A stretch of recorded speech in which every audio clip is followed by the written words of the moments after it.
Political victimisation ఏం రాలా. నా life is not meant for that. కానీ అండర్ ఎస్టిమేట్ చేసి నాతో ఆడుకోవచ్చు అనుకుంటే మాత్రం నేను కూడా ఒక్కొక్కసారి మోసపోతాను, కానీ ఎప్పుడు మోసపోను. అప్రమత్తంగా ఉంటే ఎవడు ఎక్కడే పెట్టాలో అందరిని అక్కడే పెడతాం. ఓకే,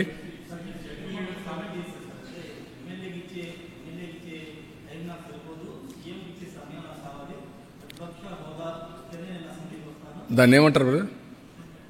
నువ్వు నన్ను అడుగుతున్నావు ఏమంటావు దాన్ని? నీతో ఎవరన్నా మాట్లాడుతున్నావు ఏమంటావు? ఒప్పుకుంటావా? మీ ఇంట్లో నీకు ఆ మధ్య మాట్లాడితే నీ పక్కన మాట్లాడితే ఒప్పుకుంటావు వారిగా? మరి ఇక్కడ ఎందుకు ఒప్పుకుంటున్నావు అంటే నువ్వు ఎందుకు అడుగుతావు నన్ను? దట్ ఈజ్ వేర్, అదే ప్రాబ్లం.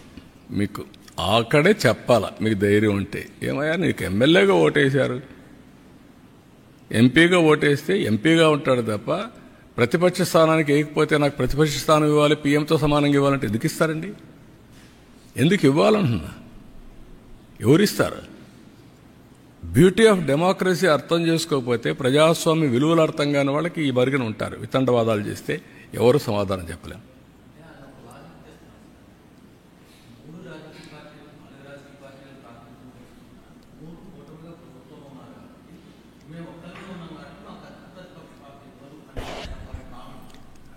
నీ భావన ఆయన భావన కాదు కావాల్సింది, ప్రజల భావన, ప్రజాస్వామ్య విలువలు, ప్రజల భావన.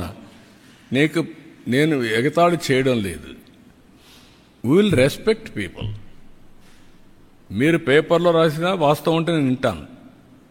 ఇష్ట ప్రకారం రాస్తే నేను వినకపోవచ్చు, చదవకపోవచ్చు. అదే సమయంలో నేను నీ మీద బురద జల్లేస్తాను, గుడ్డగాల్చి ముఖానేస్తా, కడుక్కొని వెవ్విరిడంటే కుదరదు. I have to say very emphatically, damage చేస్తాను, ఇదే మరి చేస్తాను అంటే కుదరదు. That is where I'm saying.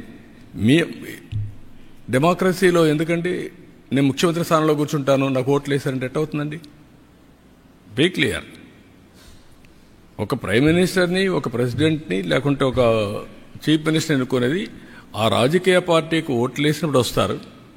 1/10 ఓట్లుంటే ప్రతిపక్ష స్థానం ఇస్తారు. మెంబర్స్ని పెట్టుకొని ప్రపోర్షనేట్గా టైం ఇస్తారు. అది ఇప్పుడు ఎస్టాబ్లిష్ చేయలే. మనతోనే రాజకీయాలు రాలా, మనతోనే కొత్త ఇది రాలా. ఎప్పటి నుంచో ఉండే సాంప్రదాయాలు ఇవన్నీ. ఢిల్లీ పార్లమెంట్లో సేమ్ థింగ్ ఫాలో అవుతున్నారు, మన అసెంబ్లీలో సేమ్ థింగ్ ఫాలో అవుతున్నాం. కడాన మీరు పేపర్లు, ఇప్పుడు అన్ని పేపర్లు వస్తారు అక్కడికి, టీవీలు. 5 సంవత్సరాలు కొన్ని పేపర్లు రానిచ్చారా? టీవీలు రానిచ్చారా? మీరు విలువల గురించి మాట్లాడడం ఏంటి? We will maintain that values, but exploitation అంటే మాత్రం కుదరదు. నేను I'm very firm on that. I'm very clear. మీకు అందరూ కూడా గుర్తుపెట్టుకోవాల్సింది, మనమందరం విలువలు పాటిస్తూ వేరే వాళ్ళకు విలువలు చెప్తే ప్రజలు అప్రిషియేట్ చేస్తారు. మనకు విలువలు లేకుండా వేరే వాళ్ళకి విలువలు చెప్తున్న విలువల కోసం డిమాండ్ చేయడం కూడా తప్పే. అదే జరుగుతుంది ఇప్పుడు ఈ రాష్ట్రాల్లో. నేను అందుకే ఆ మాట చెప్పాక వాళ్ళు పడుతున్నారు కాబట్టి నాకు ఎందుకని నేను చెప్పలా. కాదు, అలాంటి వాళ్ళు విలువలు మాట్లాడడం ఎందుకంటున్నా. ఓకే అమ్మా, థ్యాంక్ యూ.